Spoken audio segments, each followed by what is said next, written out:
people do what they want in their own homes.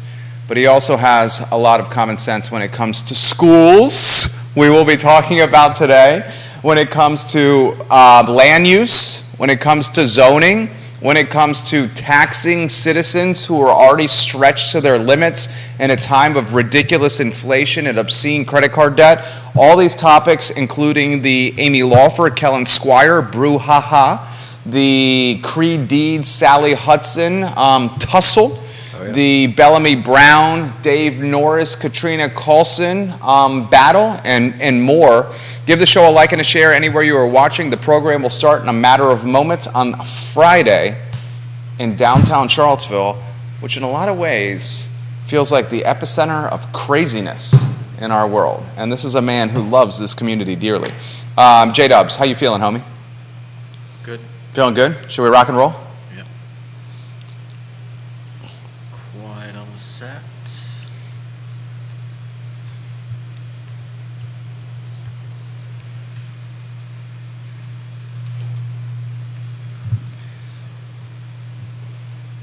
Good Friday afternoon, guys. I'm Jerry Miller, and welcome to the I Love CVille show. Thank you kindly for joining us. An absolute pleasure to connect with you through a network that is 6 years old and has undoubtedly become the water cooler of conversation in the Central Virginia community. It's a 300,000 person market, roughly, Central Virginia. While the brand and the network is called I Love CVille, I think many of you have seen the brand kind of morph into this Central Virginia network in totality. We talk Nelson, we talk Orange, we talk Louisa, we talk 150 Fund, we talk Afton, we talked this emerging 231 corridor yesterday that legitimately the folks on 231 are trying to put a business model together that is the exact same model of 151. Oh, wow. And they're truly trying to compete directly with 151, and you'll see that emerge potentially. Jesse says good luck. Sorry. Jesse, I wear two breweries outfits today. I see that. Jesse Rutherford, you'll see in a matter of moments. Judah Wickhauer, you'll see in a matter of moments as well. Viewers and listeners, here's what we're going to talk about today. Amy Lawford versus Kellen Squire. We'll talk about that. Creed Deeds versus Sally Hudson. Creed Deeds' daughter is now jumping against Sally Hudson. I'll read what Creed Deeds' daughter had to say earlier today in a matter of moments. We'll talk Dave Norris, Bellamy Brown, and Katrina Carlson. We will talk Johnson Elementary and this fiasco that made Fox News, but I will do it from a lens of a supervisor that controls the budget of a school system and what a supervisor can and cannot do. So much to cover with our good buddy, Jesse Rutherford. Let's get him on the show. Jesse Rutherford, you're live, dude. Hey, man, it's nice to be back. It's great to have you. Hey, you know, first and foremost, we always reference 151 Fund. I like that already. I'm representing the 29 Fund, which is Outback Brewery and Woodridge Brewery. Very nice.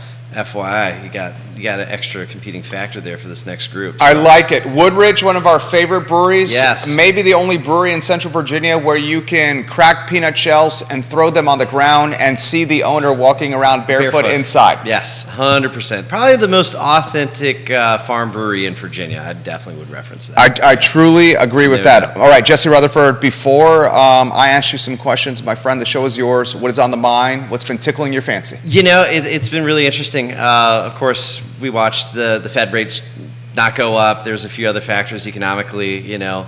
It's a weird economy, man. Like, I sit here and I wonder how the economy plays in politics and how politics play regionally and how the tribes of those regional areas are playing in all these things. And this is probably the more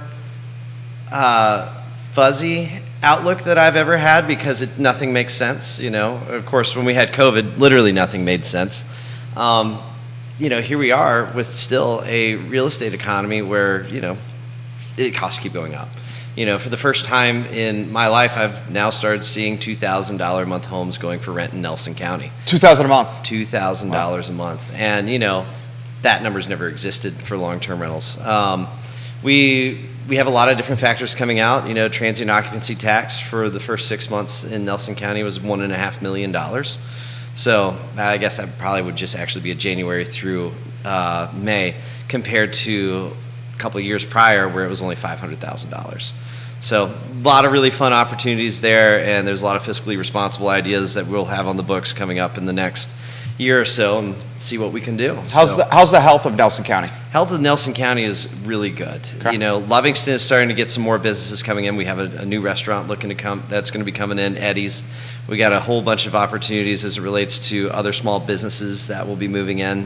We had a grant program, so 3 or 4 other entities are looking at Livingston. So we're excited. You know, the health of Nelson, the health of Nelson is, you know, it's good. It's also extremely expensive. So, you know, you have to be able to afford to get into Nelson. And I think that's probably going to be the biggest burden that Nelson County has to bear over the next year or two is how is it that we can see that families can afford to live in Nelson County? Because what we're seeing constantly is older demographics, more affluent demographics are the only ones that are able to infiltrate our markets. Our friend John Blair watching the program from Stanton. We love you, JB. A lot we're going to cover on today's show, John Blair, that I think you're going to enjoy. Very localized content.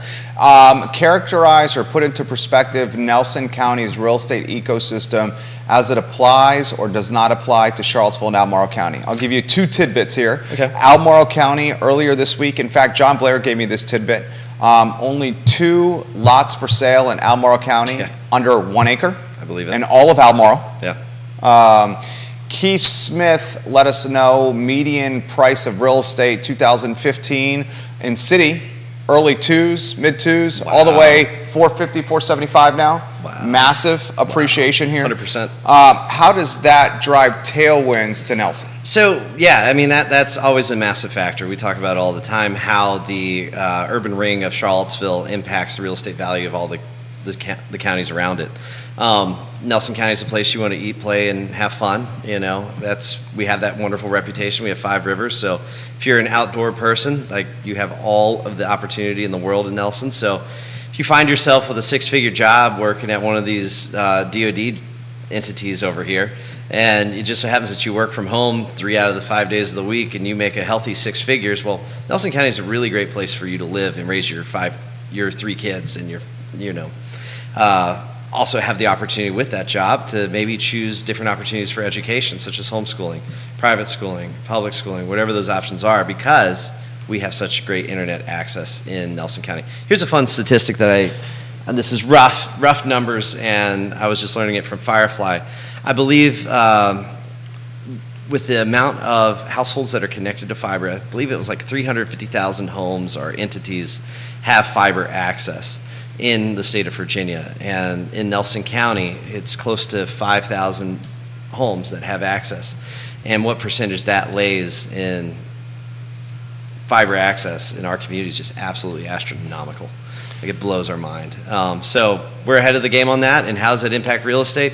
We're at $400,000 median house sales, and that's absolutely massive.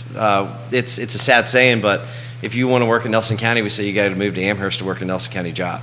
You know, and I think that has major repercussions for the culture of Nelson, the community itself, because having a community that can live and also work has an all-around culture of a family. You know, when you start creating these bedroom communities where they're supporting jobs that are inside of Nelson but have to commute into another community, well, you know, it's kind of hard to create a family context around that. And we're seeing that. We're seeing that really hard right now, and a lot of folks not starving themselves out of the market, offloading property because they can't afford to own it, or because the margins are so high, why would they not take the equity? Chris Fairchild's statement from this weekend, did you see it? Was it the $1.18? Is that the dollar and cent thing he likes to do? Just out of curiosity, did you about about Fluvanna culture? Yes, the out-of-towners moving in. Did you read that? I did read that. Okay, Fluvanna County Supervisor Chris Fairchild's statement continues to resonate in this community. Yeah. To put it in a nutshell, Supervisor Fairchild said, if you're moving to Nelson County and you want to change Supervisor Fairchild said, if you're moving to Fluvanna County and you want to change the culture of Fluvanna County, don't move here. Yeah. He also said, we're not going to build any additional housing in Fluvanna. We're going to keep it rural, and he's going to do whatever he can humanly possible to do this. I respected his authenticity with saying this. He campaigned on this platform. He did. He has stayed true to his word throughout this.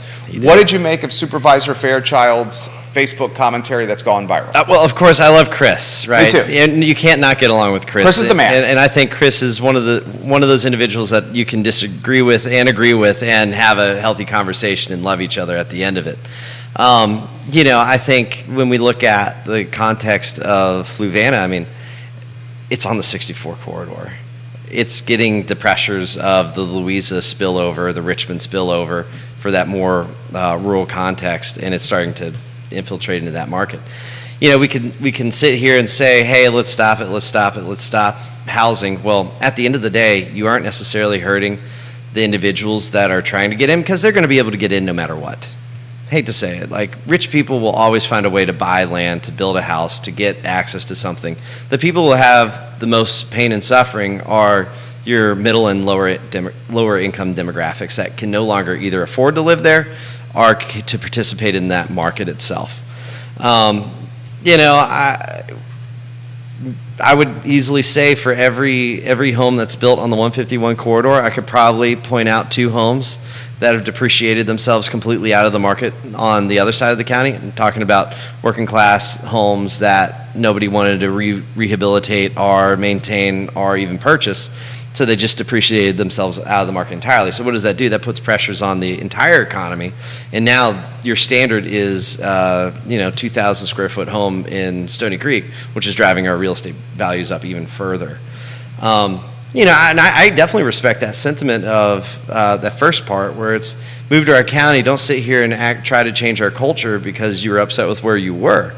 I mean, this is a real factor as it relates to the native Virginian or native Nelsonian, whatever that is, because what happens is you have these groups who come here because it's beautiful. You have a wonderful context. You have a lifestyle that you want to be able to raise a family in. And all those things, I think most of us would say, this is good and we want you to support that.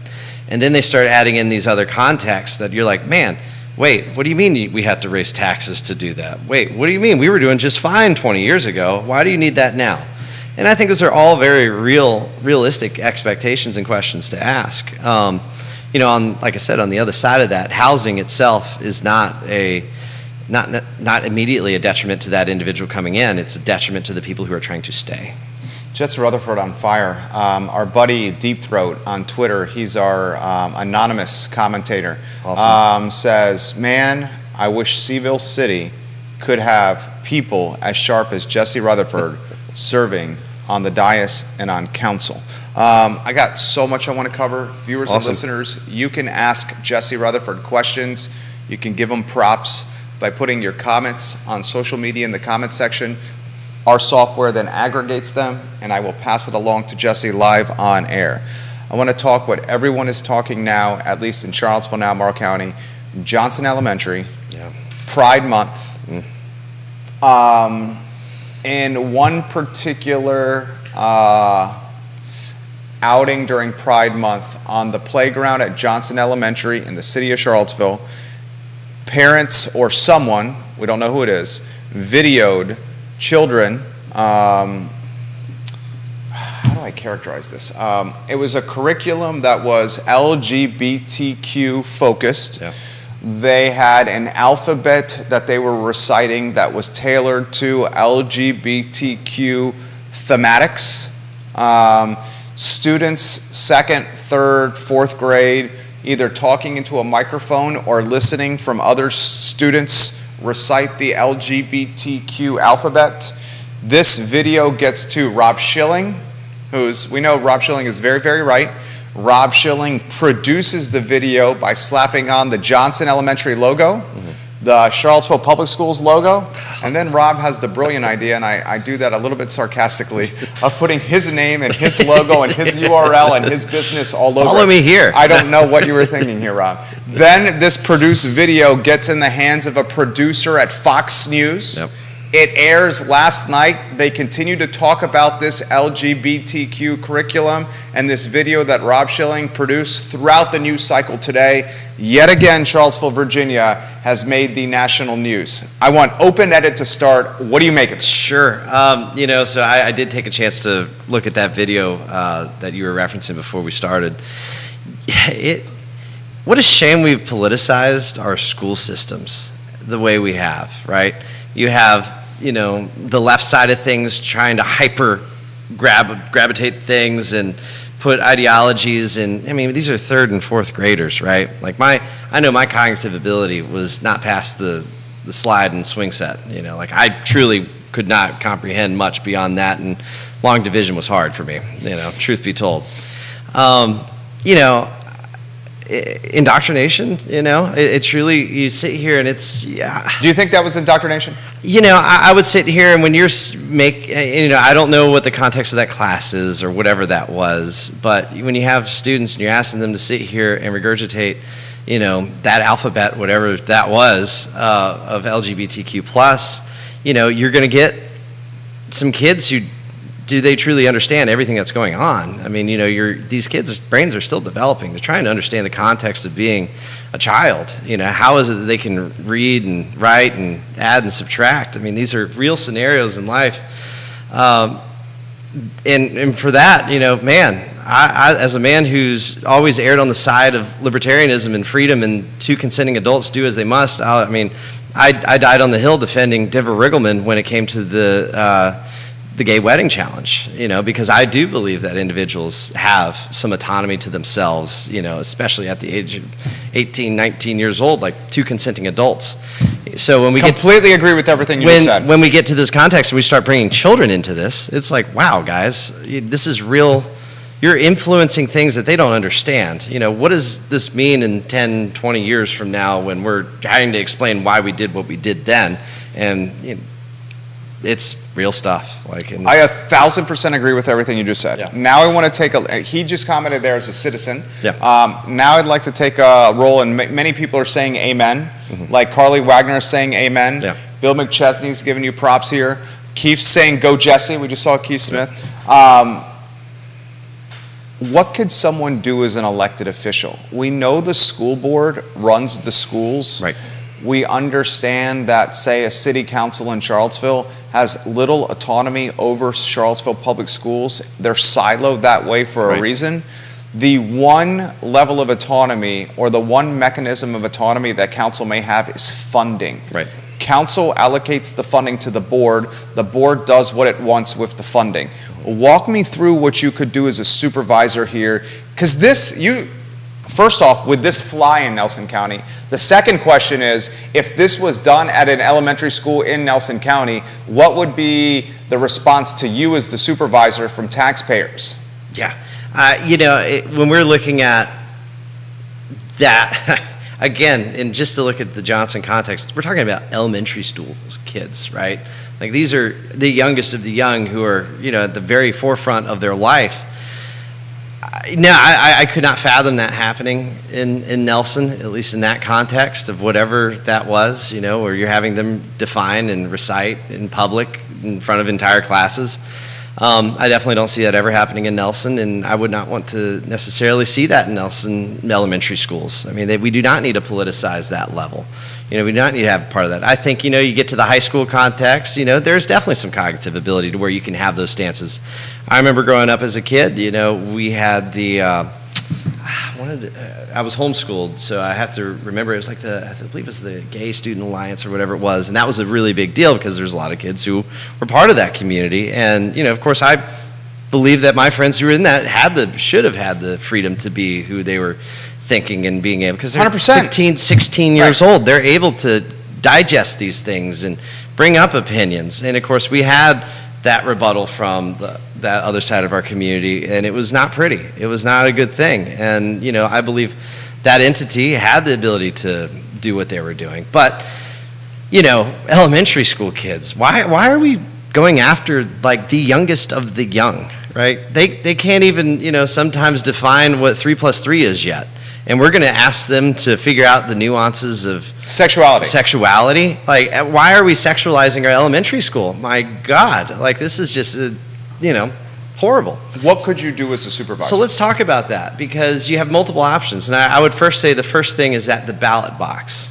That is the first thing a supervisor should be advocating for, is to see that those board members who are pushing those things in our elementary schools are replaced, because that is the wrong place. That's the first place I would advocate for people.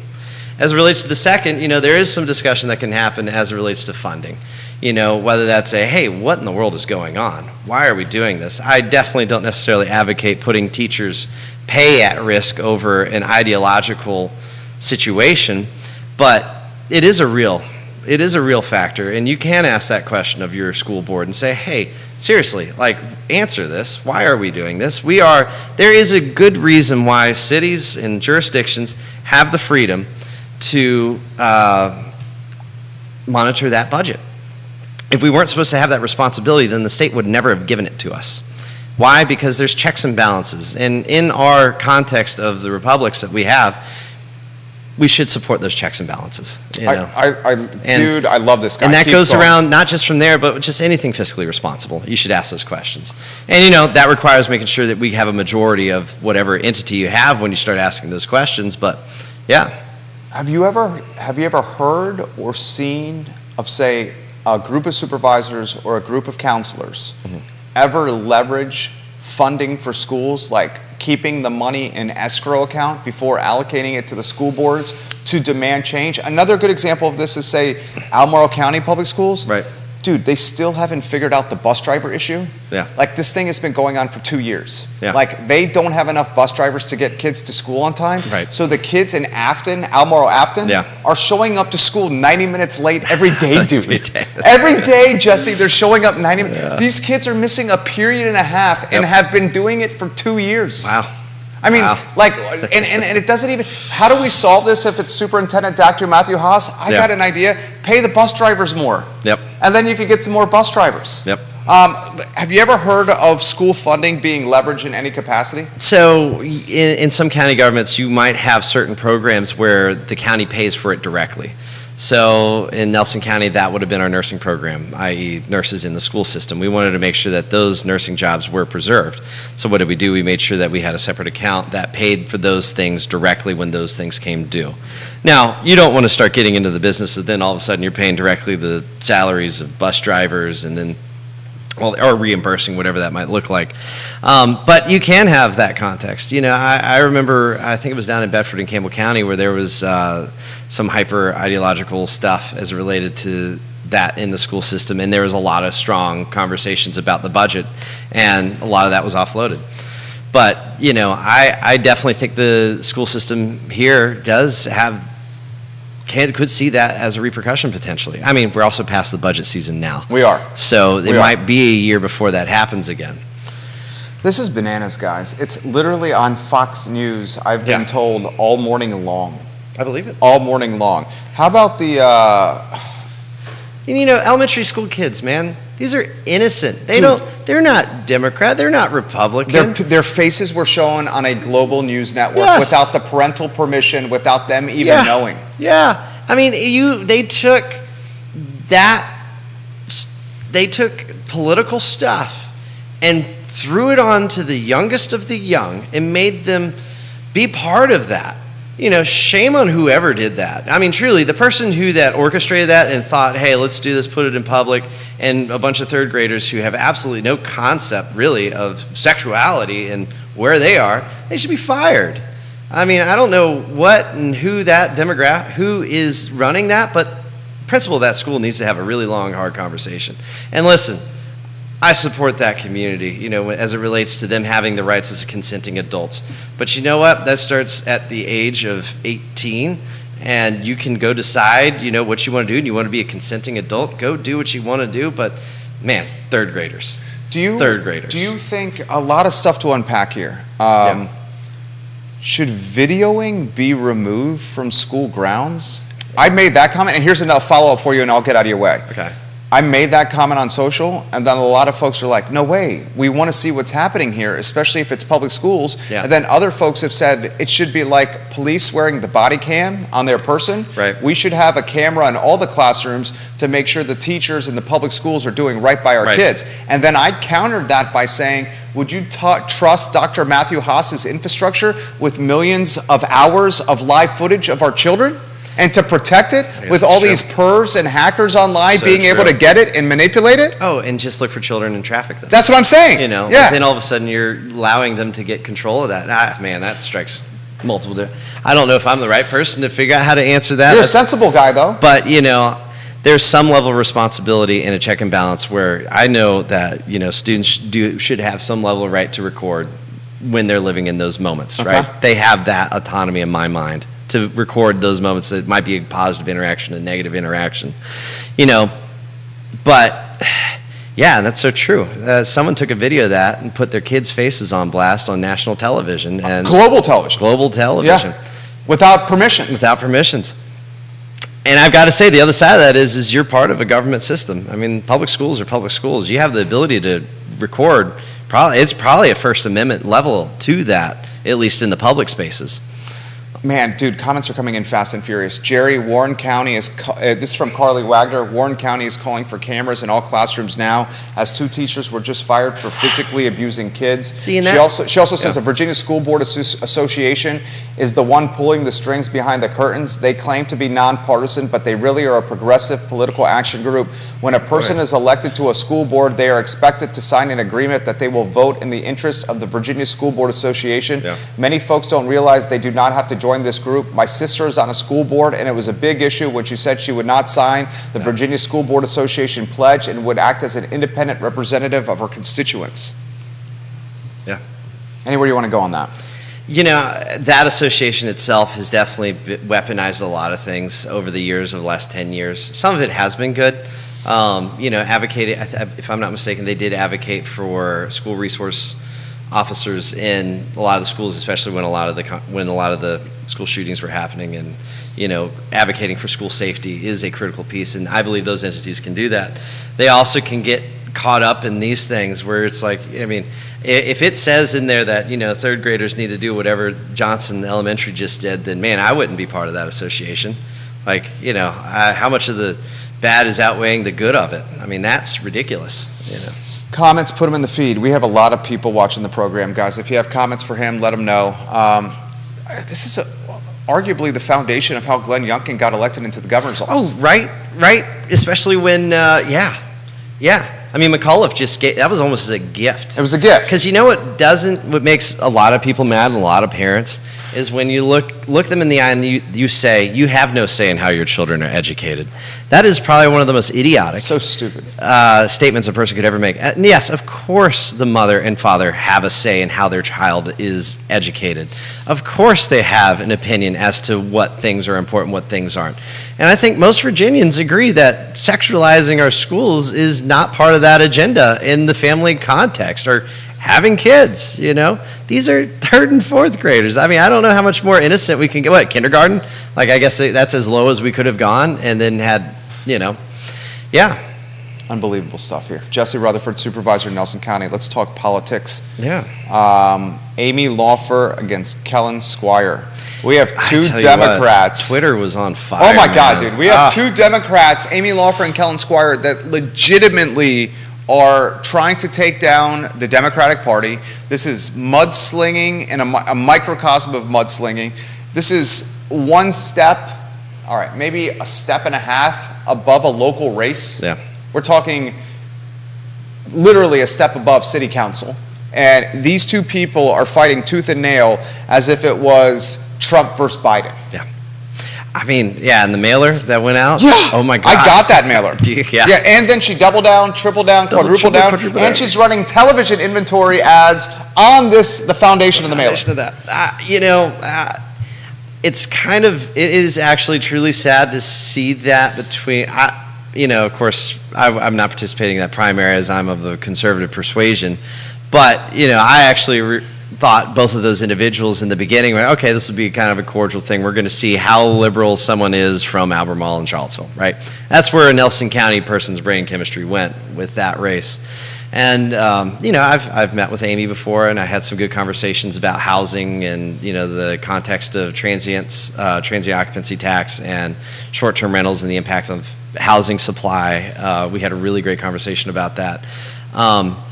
But I had no clue she was going to double, triple down on something that was like a twist in a Rob Bell race was how Kellen basically was using that originally. And everybody understood what he meant when he was referencing pro-life.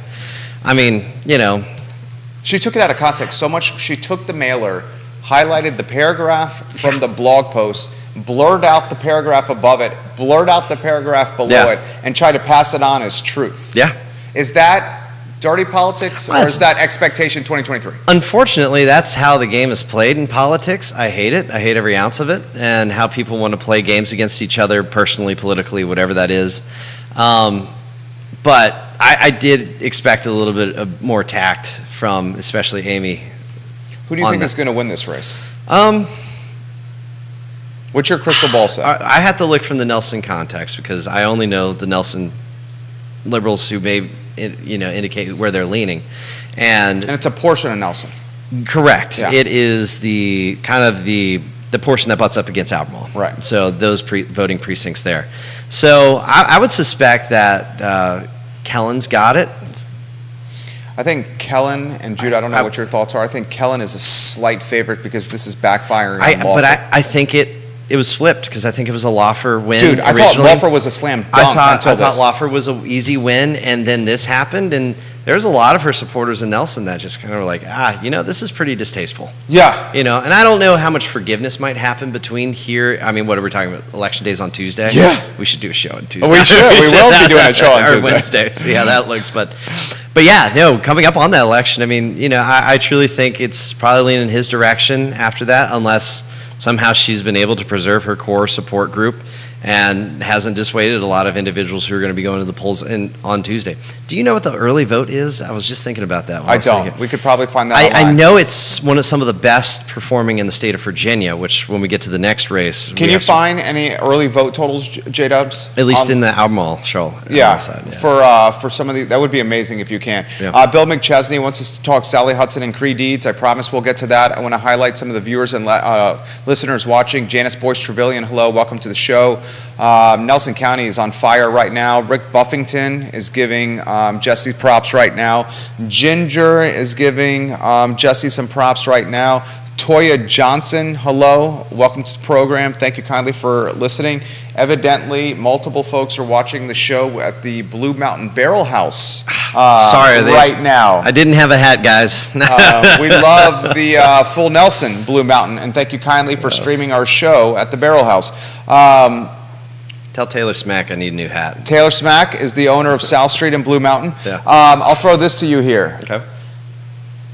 How do you think, first open-ended, before I ask specifics, Cree Deeds, Sally Hudson, anywhere you want to go? All right, so I think Cree's been elected in office for 80% of my life, and I think he's been my delegate for 80% of my life. So you talk about a household name, Cree. Cree's always been a name that I've known even before I was even political. He's a blue dog. Are you familiar with that kind of context? But break it down. So for those who are listening and you ain't really from, a Virginian context or really a Southern culture, we call blue dogs basically a conservative-ish person who is on the liberal ticket. So I guess a good example of that was when Cree opposed banning high-capacity magazines in certain style guns. And he voted against that. So a lot of the liberal contingent would call that person a blue dog, basically, kind of faking it. So when you look at the Cree Sally context, I mean, Cree, like I said, he's a household name, and also he's really omnipresent. Like if I go to an event in Nelson, I truly think he's been to more things in my district than I've been to my district, and I try. And so he is definitely out in your face, out there in the public. Everyone knows who he is, and he's also really good with name context. Like he's known who I was since I was 11 years old. Dude, he's a pro. Yeah, pro's pro. And to put it in even better perspective, I consider him like the Southern Baptist of Democrats because that's how good he is at remembering names and who you are, who your daddy was, and when your grandma died. Like that's Cree. That's big time. That's really big deal in that culture. But however, let's get to the Sally context of things. There's definitely a huge contingent in Nelson that's really tired of having that long stay candidate. I mean, if I'm not mistaken, didn't Mr. Deeds move from Lexington to Charlottesville? There was the district was redrawn. Yeah. And Cree moved into the district. Yeah. And as a result of him moving into the district, Sally's supporters say that Cree is no longer the incumbent. I mean, that's a fair observation. Like if do you think that's fair? Well, I mean, or is that schematics? Okay, well, let's just play. Is it even? I mean, if you had a district open up like 4 counties down and there was no incumbent in it, and you just so happen to move into it, are you still the incumbent or not? Fair. I'd sit there and I'd say it's a little different than that, though. Now, I will say, Cree has represented a lot of these jurisdictions That's what I'm for saying. a long time. Right. I don't think he represented the entirety of Albemarle forever, right? No. And so I think that might be a new thing for him. Charlottesville, has he always had Charlottesville? I can't remember. Okay. Regardless, he already has enough culture. Nelson County, he's always had us, right? That's just a no-brainer. We've always had Cree. For Nelsonians, he's an incumbent. I think for a lot of Albemarle, he's an incumbent. I think for a lot of Charlottesville, he's probably incumbent. Now, politics have changed a lot in that 15, 20-year spectrum, right? From the point of when he got incubated and elected into office to today's standard. I mean, Cree had to really lean left to start appealing to those progressive liberals in the Albemarle-Charlottesville context. Like, seriously lean. But let's go to the flip side of that, which is new blood. Because new blood has weight. And it's my favorite silent weight that could ever exist in a political race. And, for me, is what makes this race still a toss-up. Sally is a very smart individual. Yes, she is. Sally is an extremely smart individual who is very thoughtful. And, of course, in my context, me and her probably still disagree 95% of the time. And I'll get to the things we do agree on.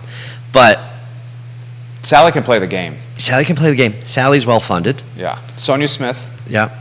Over a Hyundai, Sonia Smith. I'll get the exact number from VPAP. It's like 6 figures. Yeah. Oh, it's well over 6 figures. Well over 6 figures. Yeah. So she has the new blood context. She has the money there to help fund this race. She's also really present. She's out and about just as much as Cree is, so it's not as if she's playing this game lightly. So the real question is this district going to be ready for new blood? Now, let's go to the next part, because I had a really interesting meeting in Richmond the other day working on some stuff in policy. Sally watches the show. Yeah, so okay. This race is a bellwether race right now, because basically all of Virginia, the Democrat Party of Virginia and the Republican Party of Virginia, are watching this to see if the progressive city and county of Albemarle-Charlottesville are going to lean right towards a Cree deeds of sorts, or are they going to double down and hold with a Sally Hudson? So that it's a bellwether. There's a lot of individuals watching this. I think it's some of the best performing early voting, at least in the last couple months in the state of Virginia. Who knows what that means? Here's where I'm at. I truly think Cree has the edge, but I'm not going to be surprised, and I truly do think Sally might pull it out in the end. And Sally will win? I think she's going to pull out just enough because of the silent voter. Now, I could be completely wrong, and everybody likes to keep the same old. That's also expected Virginia. Sally's got a few things going for her that I think could be the edge that gets her over the top. Such as her, left-leaning contingent. I mean, I'm trying to think of some of the different, like the indivisible groups, let's see here. She's got Bill's Clean Virginia Fund all over her. Oh, yeah. She's got Indivisible Charlottesville. She's got, which are socialists. She's got Livable. There's a lot of them here. Yeah, she's got Forward Albemarle backing her, the schools. Yep. She's got Livable, whatever Gillikin's group is, Livable Charlottesville all over it. Sonia Smith, I'm looking at campaigning. Sally Hudson is into Sonia Smith, or Sonia Smith is into Sally Hudson, however you want to look at it. $265,213. Wow. Sonia Smith's husband is pretty much the guy who runs the Clean Virginia. He is the guy who runs the Clean Virginia Fund. 35G from Clean Virginia. So this Michael Bills himself, 10 G's on record right there. So you got Sonia and her husband Michael, 265 from Sonia, plus another 45 from Michael Bills. We're over 300 G's from this family unit. So let's go to the next step. Okay. Let's talk about electeds who have endorsed Sally. Okay. Because that's a pretty large number, if I'm not mistaken. It is. Is it most of city council? I know it's at least Michael Payne. Yeah, Michael Payne certainly has. I'm not sure if Lloyd has or not. No, Lloyd stayed on the sidelines for most of this. I believe Donna Price is supporting. I'll look at the website. Either way, but I would definitely be curious of that, because I haven't seen any of them coming out hardcore for Cree. And so for me, I think there's a little bit of context there that I'm fairly certain Sally might have a little bit more of an edge than we're giving her credit for. She has been endorsed by the following groups. Ready. The 314 Action Committee, Indivisible Charlottesville, the Mid-Atlantic Pipe Trades Association, Vote Pro-Choice, Working Families Party, the Whole Women's Health Group, the United Association of Plumbers and Steam Fitters, the National Women's Political Caucus. From an individual standpoint, she got an endorsement from Don Scott, the House Democratic leader, Jim Andrews, Albemarle County Board of Supervisors, Dr. Wes Bellamy, former counselor, Katrina Carlson, Albemarle County School Board, Emily Dooley, School Board. Names that she's got some heavy hitters in Donna Price, you were right. And in, population densities that she needs to win. I would venture to say in Nelson County, Cree probably has a slight edge purely because of that incumbency thing.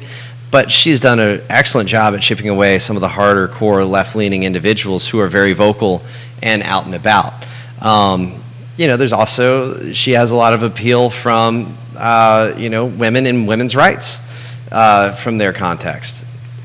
Neil Williamson's got that number. Did you have any luck with that by chance? No. That's all right. Neil Williamson found it. No primary in the state of Virginia has had more votes cast early, either by mail or in person, than the race to determine the Democratic nominee in Senate District 11, which runs along Route 29 from the northern edge of Albemarle County to just outside Lynchburg. Nearly 5,000 ballots have been cast in that race as of this past Tuesday morning. The winner of that race between Cree Deeds and Sally Hudson is expected to be a heavy favorite over a Republican opponent in November's general election. The source, the Richmond Times-Dispatch. Neil Williamson, you're a godsend. The Republican opponent, Hamilton, P-A-H, right? What's Hamilton? I'm drawing a blank here. Oh yeah, Philip Hamilton. Philip Hamilton, a man who's been jettisoned by the Republican Party, a man who's been jettisoned by the Albemarle County GOP. Literally, the chair of the Albemarle County GOP, John Lowry, will not even talk to this man. Will not talk to him. The GOP across the state wants nothing to do with him. Philip Hamilton legitimately thought it was a great idea when he was running in the past election to attack Glenn Youngkin. That made perfect sense, Philip. Not sure what you're doing there. So whoever wins the primary dominates. And wins. Probably would win I hate to say this, Philip, and I respect that you're running for office, but you're going to lose 99.9% to 0.1. Yeah. Oh, my gosh. The winner of Tuesday is going to tell us where the direction Virginia is going to. That's what I'm saying. Exactly right. I think if Cree is the one who wins, then guys, you need to be ready for the generic Virginia that we've had, or at least have known for the last 8 years. Or let's go pre-16. What do you call generic Virginia? What's that mean? So, you kind of, not generic Virginia, more like I like to call it the middle 2000s Republican Virginian. Right, so who was our governor at that time? McDonald. Yeah. Virginia Beach boy. He was a moderate guy. He was a pretty moderate individual. I think a lot of the delegates and the Senate at that time were generally moderate. They were what you would kind of consider a Chamber of Commerce Republican: pro-business, low taxes, pro-business, low taxes, right? Sounds great. And so that I know, right? How convenient. And so I imagine if, in the event that Deeds is able to win this, that is kind of a little bit means that more moderately positioned races are probably going to lean right. Jesse Rutherford is on fire now. We're going to continue with the guy. Janice Boyce Trevelyan, welcome to the program. Let's give the many Nelsonians that are watching the program, folks like Edward Paul Mims and Stephen Kurtz, welcome to the program. It looks like an IP address is around Nelson County Times watching the program. All right, let me throw this to you here. Okay. Let's talk Dave Norris, Bellamy Brown, and Katrina Carlson. You have 3 Democrats running in this race. This is a delegate race. Right. We talked Lawfer and Squire. Yep. Now we're going to talk the other delegate race with 3 Dems. First open-ended. Where do you want to go? Yeah. So, and it's always a lot. You know Norris, don't you? I know Norris, and I know I've met Bellamy a handful of times, and I've had pleasant conversations with both individuals. I do not know the other person. Who was the other person? Katrina Carlson. Katrina Carlson. Chairwoman of the Board of Albemarle County School Board. Okay. Yeah, I don't know her. So, when you look at that race, I know Bellamy is postured with Cree Deeds, right? Mm-hmm. If I'm not mistaken. That's right, 100%. And Bellamy loves Cree. Yes. In fact, he was knocking Sally the other day on social media Yeah. in a sports analogy based on performance production. Oh. Yeah. Okay. And he was undoubtedly throwing shade at Sally. Gotcha. So I know that alliance is there. I always would have thought that Bellamy would have been favored to win. I'm not really sure. Other than that, probably just because of, the contingents around. But how much? What does the dollar cents come out for that race? Where's Norris and Bellamy at? Katrina Coulson is way ahead. Really? And not even close. Katrina Coulson's got the Sonia Smith backing. Wow. If I look up, and I'll go to VPAP, guys. So if you guys want to know about, go to VPAP. It's amazing. Yeah, VPAP's great. We need a barometer of how many races Sonia has contributed to, the win to lose ratio. I can search by her name on VPAP. Because if we get to see that, we could see what that ratio looks like. Oh, you're saying Rainmaker, Sonia Smith impact elections? Yes. Okay. I mean, you could probably make a ratio there, some kind of all right, if she contributes this much, you could probably see, because she's been doing this for a long time. Dude, Sonia Smith, this puts it in perspective, in 2023 alone has donated $720,000 to candidates. $720,000 this year alone. Sally Hudson, one of the primary getters. Katrina Coulson, one of the primary getters. Sonia Smith, according to VPAP, as far back as the data will go, over $7 million in campaign contributions. Please also understand that Michael Bills, her husband, is as equally prolific as a donor as she, and he's running, the Clean Water, is it a PAC? I think it's a PAC. It's a political action committee. Okay, it's a PAC, yeah. Bills, Jesus, listen to this. Ready. Bills in the history, or a VPAP, has donated over $18,400,000. This is the top contributor besides Dominion. This is basically Dominion. This is Dominion. No, this is Dominion might have extra individual zero. Yeah. But basically he could give Dominion a pretty good rest. That's what I'm saying. Yeah. Holy crap, that's a lot. Over 18 million. Holy cow. Could you imagine what you could do? Yeah. You could build a small town. That's 10% of Charlottesville's yearly budget. Michael Bills has donated. Questions are coming in fast and furious here for Rutherford. Here we go. This one was shared to me by John Blair. Okay. Virginia political memes on Twitter. Oh, of course. They do a great job. Yeah, dude. Right now, according to them, the race with Hudson and Deeds is a toss-up. Yeah. And Virginia political memes, and maybe some folks that follow them say if it's a toss-up right now, then maybe that's an indication that Sally's going to win this. See, that's where I'm at too. Because this should be Cree's to lose. Cree is this old blood now, and I think with Sally's hopping in, and with the money, and she is present. She is around a lot. I would venture to say that Cree definitely is also pretty omnipresent. But yeah, if it's a toss-up, I think it's for Sally. I think you're all over this, dude. Yeah, per usual. Now it might be tight. I'm not going to say it's not going to be. It should be tight. It should be tight. Yeah. It should be tight. Rebecca Lewis Deeds, this is Cree's daughter, issues this statement on social media that is now going viral on social media. It's a long statement. I will just read a couple sentences. The first one's, the smear campaign, she says, run against my dad, undermining his deep connection to our community and his life's work is absolutely appalling. The idea that my dad cares not about protecting our children from gun violence when we lost someone that we love and miss so much every single day to suicide by gun violence is unattainable and a direct attack on my dad, my family, the sacrifice that he has made to serve the community from a place of passion and lived experience with trauma, gun violence, and suicide. She continues, but I'll stop. Your thoughts?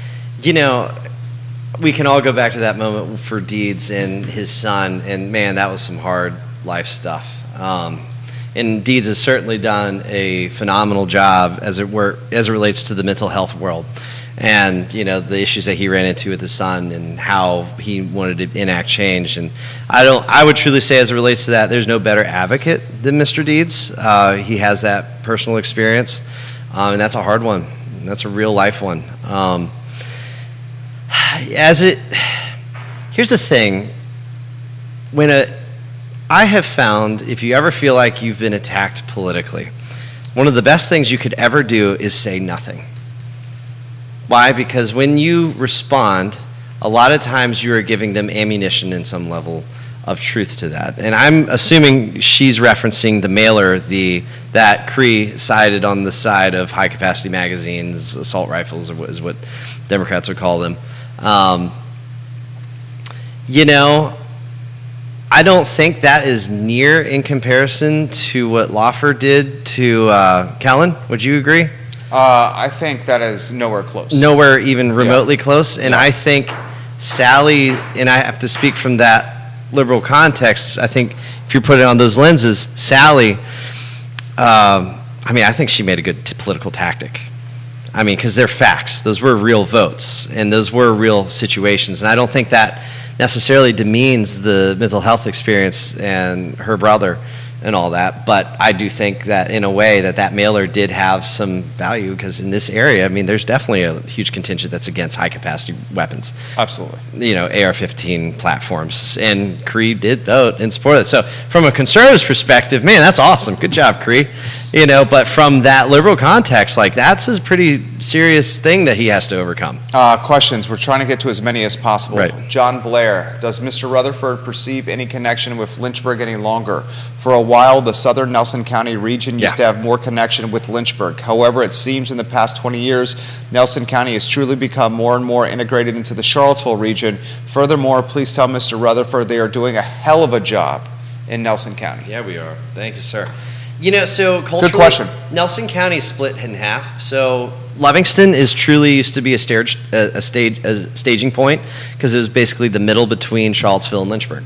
So there's a lot of individuals who will work in Lynchburg, where the mother is a nurse at UVA, and the father works in manufacturing in Lynchburg. So we have a lot of culture for both. I went to Lynchburg College. My brothers went to Lynchburg College, and I went to Central Virginia Community College. My brothers went to Piedmont and UVA. So I totally understand both cultures there. Honestly, I would say because of where the population density is to 64 and 29, that most individuals are probably part of the urban ring of Charlottesville at this point. But I would venture to say geographically, 50% of Nelson County has more of a Lynchburg connection and a Lynchburg culture. I mean, that's usually where you go shop, go to church, go get your groceries, go to sports games. You don't really think about going to a Liberty football game, right? But if you live on the southern end, you get to get to see Liberty football games, and a lot of victories too. Jesse Rutherford on fire right now. My friend, what do you make of the Norris Brown Coulson race? Is this Norris's to lose? And then also, what did you make of his tactic over the weekend of hosting a music festival at the Jefferson Theater? That was so interesting. Did you like the idea? Did you have issue with it? I didn't know what it was. I don't quite if you invited people to an event and it just happened to be stuff, music and whatnot, whatever. But I thought that was just a little bit weird. I thought it was awkward. Okay. I'm not really sure if that wins the hearts and minds of, folks living in Belmont, necessarily. But at the end of the day, who's door knocking the most? I mean, who's going to the most door to door? And I'll be honest, I haven't really followed that race hard enough to really know better, because the geography of that is all of Charlottesville, and how much of Albemarle? Let's see. I'll give you the exact map. And Neil Williamson, if you have any advice or any perspective on HD 54, that would be great. Let's see. So Ginger says she voted for Cree yesterday. Okay. I have 1, 2, 3, 4, 5. Oh, this is it. Are they putting a poll in there on who they're voting for? Yeah. Okay. There looks like right now, since we started talking about this, 19 have voted Deeds, and 11, since we've been talking about it, I voted Hudson. Interesting. Yeah. Okay. So we'll see. This is a toss-up right here. So somebody should put in the chat why they voted for Deeds. Ginger, why'd you vote for Deeds? Yeah, put in the chat why you voted for Deeds. Why'd you vote for Deeds? Kelsey, why'd you vote for Sally Hudson? Yeah. Put in the chat. We'll relay it live on air. Your fiance's watching. Good. She says you'll be going to more UVA games. Don't worry. I'm so proud of you, Jesse Rutherford. I went to my first so both my brothers and my mother went to UVA. And your brother, a Commonwealth's attorney? Yeah, Daniel went to UVA. He didn't go to law school. He went to undergrad there. Okay. And my oldest brother, Chris, did. And so I actually, our family, it was a UVA household. I always got UVA branded stuff all the time. I got unsolicited T-shirts every Christmas was UVA. Oddly enough, my brothers never took me to a football game, never took me to anything. And so I kind of didn't. The only connection I had was the T-shirts I got at Christmas and going to graduation. which really frustrated my mother. And so I ended up going to Lynchburg College and ruined all the shirts that I had and sweaters, made my mom pretty mad. So, but my first UVA football game was my fiance taking me to a UVA football game, 26, 27 years later. So, HD54, Neil Williamson, you're the man from VPAP. If you love politics like Jesse and I do, you can spend hours on vpap.org. Here's a little snapshot of HD54, House of Delegates, District 54. Charlottesville City, registered voters, 34,664. Albemarle County, partial Albemarle, Right. not Albemarle in totality, as you know. Right. Registered voters, 27,912. Wow. Shows Charlottesville City, the share of the district is 55.4% versus Albemarle County's 44.6, Jesse. wow. Okay. So, I mean, I don't know. It could be Norse then. I think Norris is the I think it's front runner. Norse. I actually think we're at a Norse situation now. So talk to me this makeup. We get a Dave Norris. I think you and I are both inclined to say that Sally's probably going to win. I think so. Sounds like we're both inclined to say So Norris, Sally. Squire. Are you Squire. if you were a betting man, would you say Norris, Squire, and Hudson? That's if I was a I would betting say man. that's a fair reason. I think that's reasonable. I mean, those are the Yeah. people that I'm hearing voting for those individuals now. I mean, That's what I would think. I would definitely say. And we're not endorsing any of them. We're just No. talking the political No, science. no, of course, yeah. I'd get in a lot. I'd lose, some street cred. Yeah, and they may not come on the show. I know, right? You know? So, I would say, and let's look at some cause and effect factors. That's what I want. If Sally wins, Yeah. Norse wins. I think that's a fact. If Cree wins, I think Bellamy's got a better chance at winning, and he should be able to carry it over the top.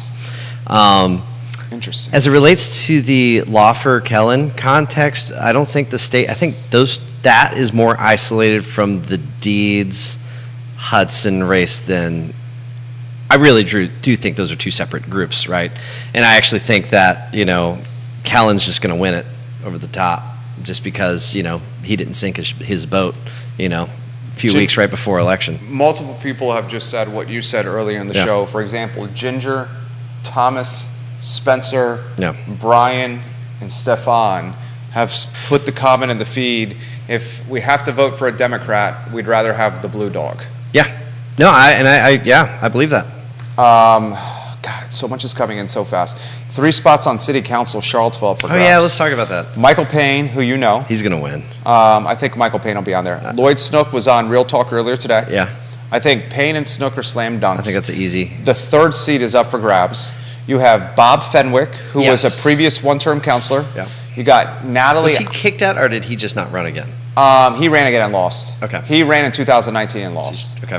2000 in the last one. He So he's lost. trying to pull a Grover Cleveland and Yeah. win, lose. It's kind of like a Trump effect thing right now. I think it was. We need to actually- talk about the Trump. Fenwick went loss as an independent, win as a Democrat, lose as a Democrat, and now he's running again.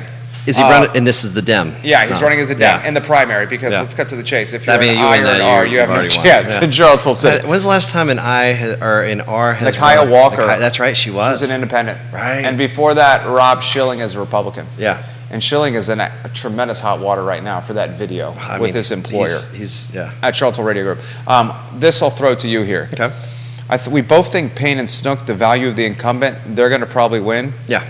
That 3rd spot, which is a majority that's Sure. up for grabs now, is between Mr. Cooper, Natalie Alshrin, and Bob Fenwick. Okay. We just popped on this show earlier this week. Is it Deshad or Deshard? Can you look that up, please? Dashad. Deshad? Yeah, but I'll Sure. double check. We just popped him earlier this week on the talk show utilizing ChatGPT. Yeah, I was going to say yeah. Okay. Jesus, dude. He was like, he had a, I don't know what you were thinking here, Mr. Cooper, and I know you watched the show, sir.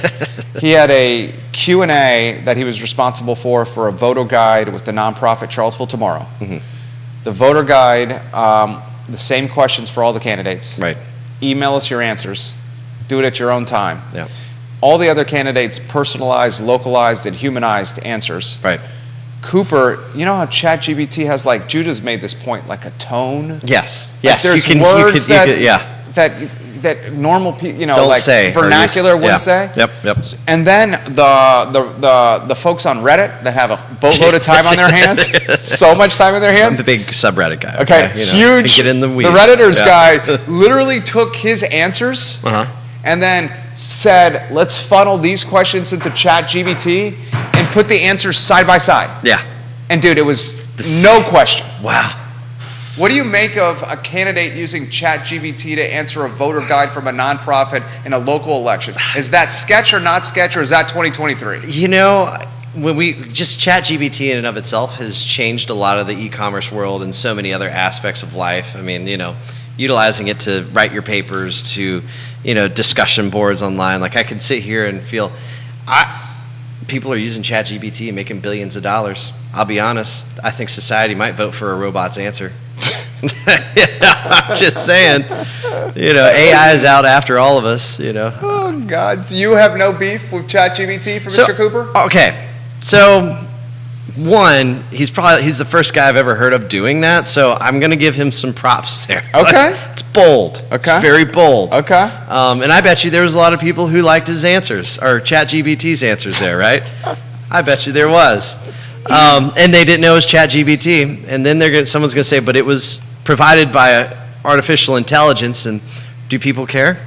Do people care, Do Jesse? people I mean, actually care? you know about this stuff better than I do. So people would, dude, you would never do that. I would never do that. I'm also not smart enough to know how to use ChatGPT well. So we'll go with that too.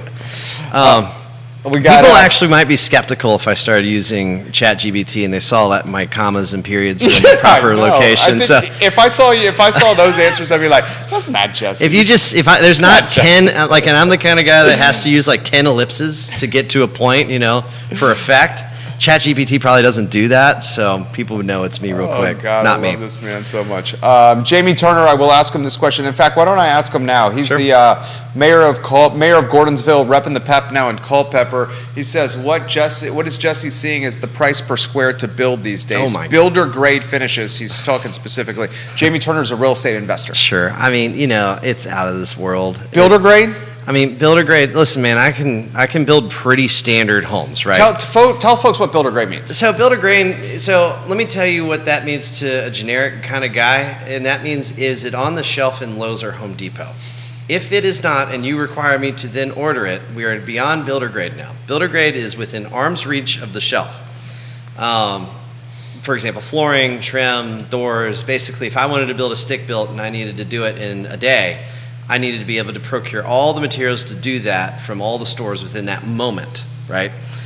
That's builder grade to me, right? It's so bad. It's so sad. You're probably looking in the $250 to $300 a square foot. Oof. And you got to think of the reality of this too. In the $250 a square foot, that used to be custom at one time. That was custom 5 years ago. Yeah, 4 years pre-COVID. ago. 2019, I used to be able to sell a nice generic 3-bed, 2-bedroom modular on a basement in Nelson with someone who owns their own land on okay-ish dirt with a well and septic for $185,000.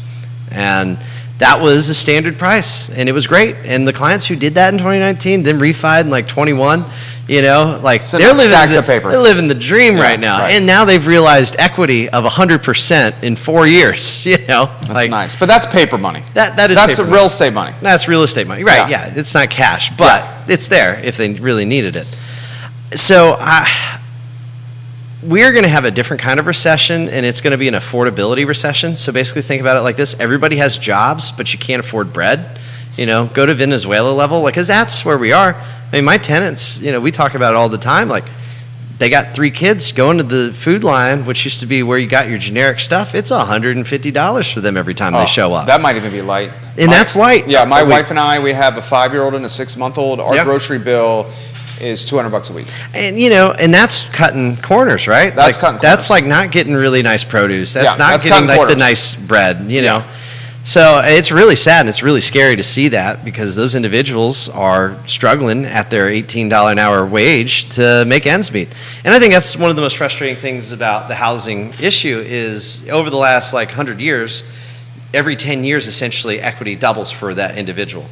But the one thing that's not kept up at all is wages. wages have not kept up at all. And I am concerned, like we were talking about ChatGPT. I mean, and I totally agree with like the Yangs and the Musks of this world. The biggest danger to workforce isn't, big bad corporate not paying a living wage. It's going to be big bad corporate using AI and algorithms to replace those jobs. Deep Throat, anonymous on Twitter. I love when you watch the program. He says, first he gives props to Jamie Turner, says that's a great question. This is what I want to know.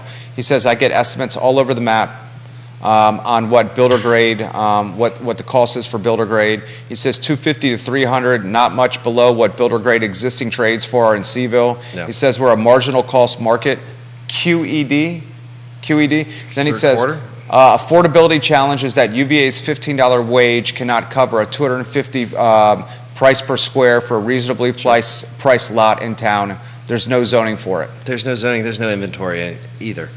I mean, it is such a severe situation we have with our workforce demographics and their ability to infiltrate the housing market that people are going to be driving stupid distances. Well, you made the comment about Amherst. No, that's like a fact. Nelson County teacher. If you took a Nelson County teacher starting pay, a deputy starting pay, let's say they got married, they both have reasonable life expectations. He's got an F-150 payment and she's got student loan payments. Which is the norm. Which is normal human stuff. Yeah. They couldn't afford until like the 30th percentile of housing that's for sale in Nelson. And you know who buys This is Nelson County. This is Nelson County. So take that, and what does that mean? You're like, okay, now they need to travel to work. We have people driving from Appomattox and Campbell County to work Nelson County teacher jobs. This has historically happened multiple times. We have deputies willing to work in Nelson County driving from Amherst. Basically, as it relates to workforce at all. So Charlottesville has gotten so expensive in Albemarle. The folks in Charlottesville and Albemarle, where the area median income is $110K, right? They're taking what is potentially $80,000 or $90,000 of household income, where $110,000 there's a huge delta. Yep. Then they're going to Nelson. Yep. They're cannibalizing the inventory from Nelsonians. Mm-hmm. Nelsonians are like, what the F? What is going on? Where am I going to live here in Nelson? Yep. So now they're going to outer counties, suburbs of Nelson County, because Charlottesvillians and Albemarle Countyans are sprinting to Nelson. Yep. That's what's happening. They're sprinting to Nelson. They're sprinting to Green. Fluvanna, Lake Monticello. And it's going to be a really scary reality because I don't know who's going to be doing those workforce jobs, right? I think those demographics are going to be so endangered here. So, for example, if you have a plumbing issue of sorts and you have to go find a plumber really quick, it's not an easy feat, especially in the rural context. If you're in Nelson, those guys are working in the cities making double money. They're not working Nelson County jobs that week. That's great right there. That's so. No one's brought that up on the show. Well, think about it like this. So, if you want to be a electrician, you're going to get paid good working in Nelson, but you're going to get paid triple good in Charlottesville. And good luck finding an electrician. I mention this comment all the time. I need an electrician for like an hour job. Yeah. And every electrician's like, dude, I'm not coming for that. One electrician even said, I don't go to a job unless I can make $500. I believe it. And I was like, I need a couple of outlets, dude. I guess I'm paying you $500. Yeah, that's what I did. Yeah. I paid $500 because I needed to get it done. Yep. So I just had to pay the premium, and I just chalked it up to the cost of doing business. Yep. And guess where that goes? That goes into rent costs. That goes into all those things. So that gets passed down. So let's just make this worse. Let's talk about long-term rentals. Like all of those things become pressures on landlords, and the majority of landlords are usually just a mom and dad who own aunt's house, who own their old aunt's house and they're renting it out to supplement their income. Well, those factors come into play. Well, like I said, rent in Nelson County, I've been hearing of people starting to rent homes for $2,000 a month. You got a lot of rentals, don't you? I got a few, but we ain't there. 2,000, that's real. You got a lot of rentals. I do. Carly Wagner says that's why construction is so expensive. So I've made this comment multiple times on this show, and it's pissed a lot of people off. I'm ready. That Charlottesville and Albemarle County, maybe it's Central Virginia in totality, is no longer a 40-hour work week. No, it's a 65, 70-hour work week. It's an 80-hour work week. People say, Jerry, I make that comment and people get rankled. But because those people ain't talking to the blue-collared people about how to exist in life. Those blue-collar individuals have to work 60 hours a week to afford Charlottesville living prices. And then they're competing against, UVA students who mama and daddy got 2 commas cash to the name with an extra digit. you Right, know? and they're buying homes for 4 years strictly to get Just some appreciation and put their kid in there. and to get rid of some cash. Yeah, you can't, a 1031. You can't beat those people. Right. Like you lose to them every time, and who loses the most? Working class folk and less, middle class and less. It's a really scary reality, and I think the context of wages is going to make things even worse. And I think with the infiltration of AI and algorithms, and I think there's some huge value to those entities. I just want to come out and say that technology has some wonderful perks. It's going to be taking jobs away from people, like receptionists. Like, tell me this. The average receptionist could totally be replaced with a really good chat GPT setting for generic things. Yeah. That is a very generic job that a lot of people have fielded for the last 300 years. For sure. Gone. Teleworking, or not teleworking, telemarketing, ChatGPT, gone. Yeah. Handled. I mean, you go in the bank and you start entering all your numbers, like in trying to get accounts and transfers and all that.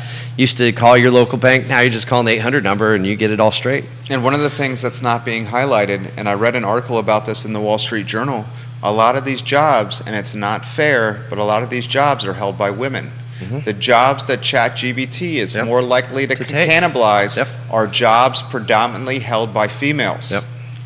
We should highlight that right there. That's really Vanessa Parkhill makes this point on the video in the schools. Right. This is an interesting one. Okay. All great questions, but ask yourself if you would feel the same if someone shared a cell phone video from a middle school basketball game or an elementary school choir performance. So many parents post that kind of content, and many probably don't think twice about whether they have permission from the other kids' parents in the video. It's a damn good point. No, that's a fair point. I think, but your middle school basketball game's not going to get politicized like that other video, right? Right. That's The middle school basketball game, Vanessa, it's a good point. Yeah, it is. It's not going to make Fox News. It's not going to make, I hope they do because they won whatever championship that exists in middle school.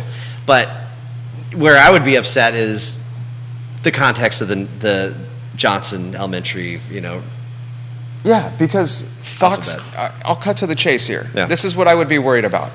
You have an elementary school in Charlottesville that is celebrating Pride Month that legitimately has students doing the LGBTQ ABCs. You should watch the video if you have not done it. I'm not going to share it on the show. No. This content was then shared on arguably the most right-leaning National, global network out there. Yep. So we know that there's some folks that are watching this video that are so right that we may say, what? How do I, help me out here?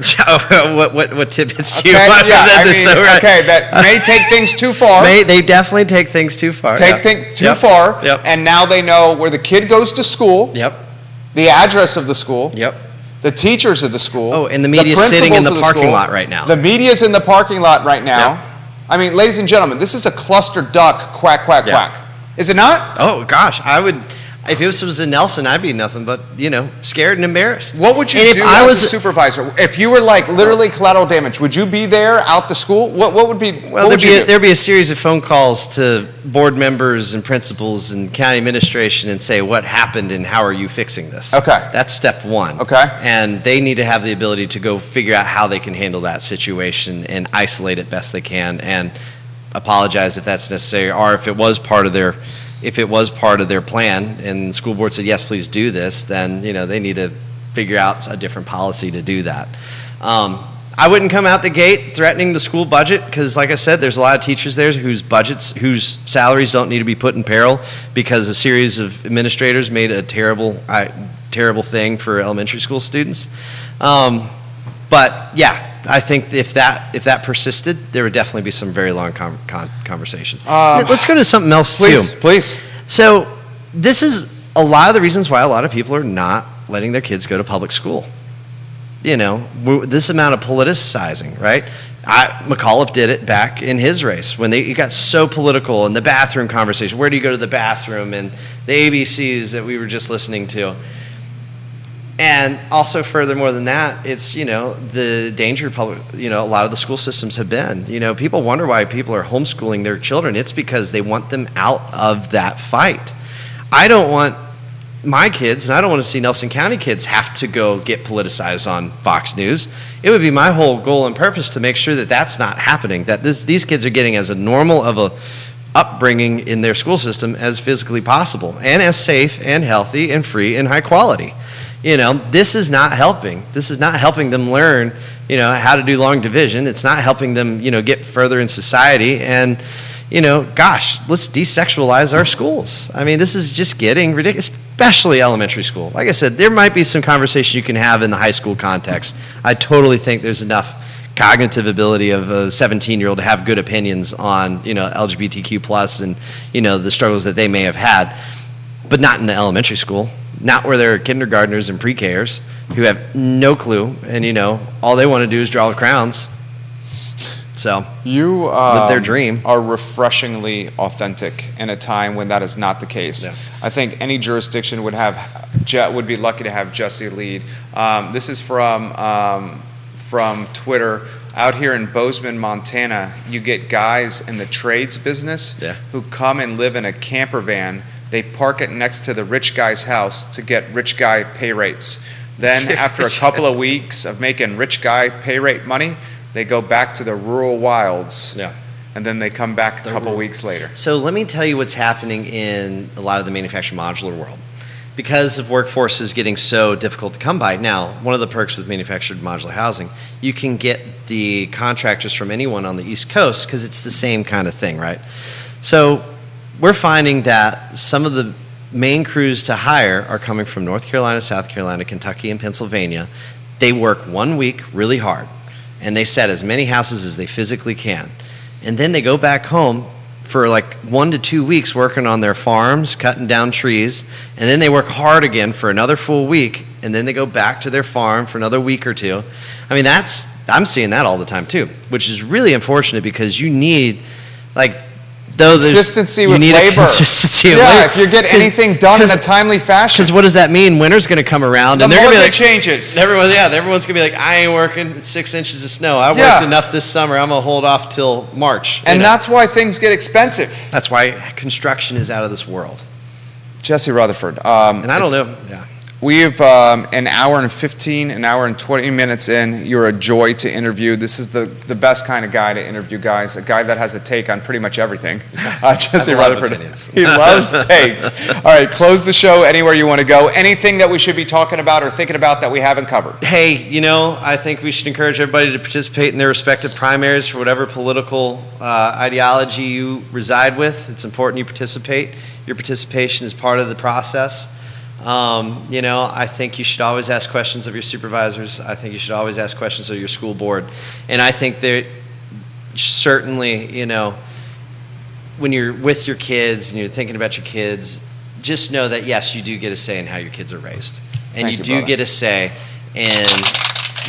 a say in what that future holds for the next generation of children. Forced ideology is not a real thing, and it doesn't change hearts and minds. It could create more issues. I mean, I talk about it all the time when we talk about forced prayer, and of course I love Jesus. He's my guy, and I said, yeah, but forcing non-believers to pray is called theocracy, and and it's not a genuine thing. And I think we all need to learn how to stay in our lanes and how to let other people live the lives that they want to live, and not have to sit here and put it on a podium and force everyone else to participate. That's fascism in a way. Judah. Yeah. He's the man, right? No doubt. I mean, Thanks, I 100% agree with all Are that. you three-shotting you? You want to get anything? I just did, yeah. Okay. Your mic's on and all that? Anything you want to say? No, I mean, you guys have been spot on today. I think a lot of people are going to come out and say, it's not what they're doing with the kids is just teaching them, but come on. You're not teaching. It's whatever you personally believe about those things. Like when I was in third grade, yeah, I was having trouble with math. Yeah. When I was in fifth grade, when I was in sixth grade, I think I was like having my first kiss. Right. I'm not talking about Sixth grade. That's pretty. Right. Yeah, you're killing it, Judah. I don't know about that, but I mean, what are we? Yeah, it's just. It's crazy. It's flabbergasting. And It's flabbergasting. And the interesting- fact that it's happening in the middle of Central Virginia. In Charlottesville. I mean, what is going on? Or is it to be expected? It's Charlottesville. I mean, it's crazy. But I would encourage anyone to see, and if you think that this is the viewpoint of everyone, you're very wrong. I posted this on Instagram right now on I Love Seville. There's legitimately 48 comments on this since I was posting this. And what I posted was I just asked questions. I didn't even give an opinion on this. I legitimately just asked questions. I'm being utterly attacked on Instagram right now, on my own account. Nice, you're getting 48 comments. Good for you. Just for asking questions like, who is videoing the kids in the elementary classroom? On the playground, should there be a no videoing policy? Why did Rob Schilling broadcast and amplify this?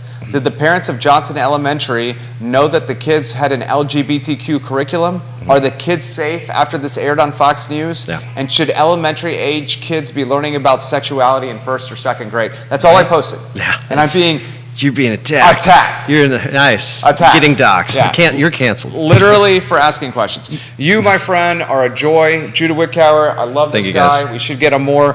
This is the I Love Seville show. It is archived wherever you get your podcasts and check your social media. If Jesse Rutherford is on a ticket for any election, you vote this guy, ladies and gentlemen.